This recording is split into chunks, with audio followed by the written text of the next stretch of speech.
Allô, je te présente ma première commande spéciale de 2024. Il s'agit d'une plume format G1 et c'est un format 40 par 40 pouces.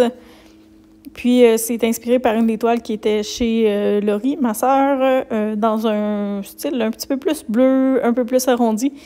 Donc la commande c'était dans ce même genre-là, avec des lignes dorées, mais plus de couleur verte.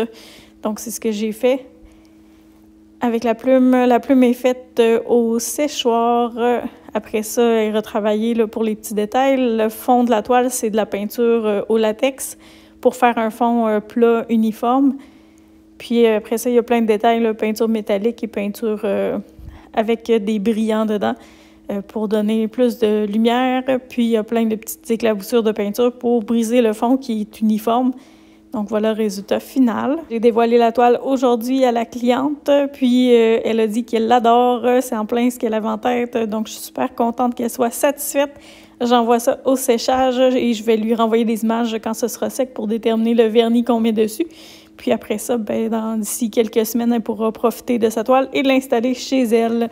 Donc, mission accomplie pour ma première commande spéciale de 2024. Je suis très contente.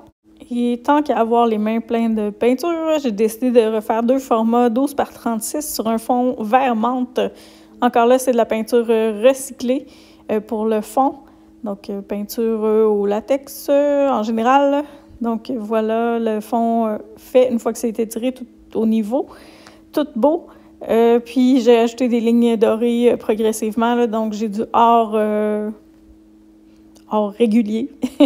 J'ai aussi du or translucide, puis une couleur un peu plus foncée de or, une petite nuance. Donc, j'ai ajouté progressivement les lignes pour faire une toile qui ressemblait à une toile que j'avais déjà faite, mais j'avais une demande de quelqu'un d'autre pour en refaire une dans ce style-là, donc je vais lui présenter bientôt pour voir si ça correspond à ce qu'il avait en tête. Donc, voilà le résultat. Une fois d'autres lignes ajoutées, puis une fois que la dernière couleur de or est ajoutée, voici le résultat final avec toutes les lignes. Et tant qu'à faire une toile, j'ai décidé d'en faire deux. Celle-ci, j'ai décidé de faire les lignes dans l'autre sens, donc dans le sens de la longueur. J'en ai jamais fait de comme ça, puis ça me tentait d'essayer. Donc voici le résultat là, des deux toiles qui ont des fils dorés dans différents sens. Je vous montre les résultats un petit peu plus proches. Là, les lignes de peinture translucide ne sont pas séchées, mais normalement, au séchage avec la peinture au latex, ce que ça fait, c'est que cette peinture-là cale un petit peu à l'intérieur de la peinture au latex. Ça fait vraiment des sillons dorés, puis ça fait vraiment un beau résultat texturé qui est le fun. Donc, c'est les 3e et 4e que je fais dans ce style-là. Et finalement, ma sœur m'avait demandé il y a quelques temps de lui faire un arbre de vie. Je ne sais pas si c'est lui qui va retenir, mais la commande, c'était un fond noir avec un arbre or. Et là, j'avais une peinture noire avec du métallique dedans. Beaucoup de paillettes, beaucoup de brillants. J'ai décidé d'utiliser celle-là parce que j'utilise ça sur une grande toile, puis je voulais des nuances dans le fond noir. C'est ce qu'on voit sur l'image en ce moment. Donc, il y a des belles nuances de gris à travers le fond. Ça fait moins drabe qu'un fond noir identique partout. Et j'ai commencé à mettre la peinture or et à faire des lignes pour faire la forme de l'arbre. Donc, on voit la progression là, étape par étape. Et le résultat, une fois terminé, j'attends son feedback pour voir si elle conserve la toile ou si je l'offre à quelqu'un d'autre. Mais je vous donnerai ses impressions la prochaine fois.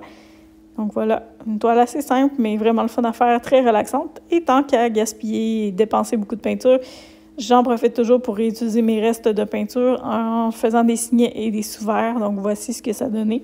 Donc, voilà des sous-verts dans les teintes de mes débordements de peinture qui étaient noir métallique, or, couleur menthe, puis aussi un petit peu de turquoise. Et j'ai aussi une série plus beige et or qu'on voit à la fin de la vidéo. Donc, voilà, on essaie de récupérer un max de peinture en tout temps. Les signets et les petits sous-verts se donnent super bien en cadeau. Et dans ma prochaine série de toiles, j'ai des toiles sur fond noir, une série qui va être des animaux faite avec de la peinture iridescente. Ça, c'est de la peinture qui change de couleur selon l'angle avec lequel on la regarde. Donc, c'est à suivre pour les prochaines collections 2024. Et en attendant la prochaine collection 2024, n'hésite pas si tu as des demandes spéciales pour des toiles. J'ai du temps et de la disponibilité là, pour le carnet de commande 2024. J'ai aussi des disponibilités pour commencer les murales extérieures en vue de la saison estivale. Ben oui, on se prend en avance parce que les murales, c'est plus long à faire. Donc, n'hésite pas si tu as une clôture ou une rampe que tu aimerais décorer d'une toile, ça se fait en mural extérieur, en mural blacklight. Donc, tout est possible. Contacte-moi si je peux t'aider d'une façon ou d'une autre. Ça me fait plaisir. Je te dis merci de ton écoute et à bientôt.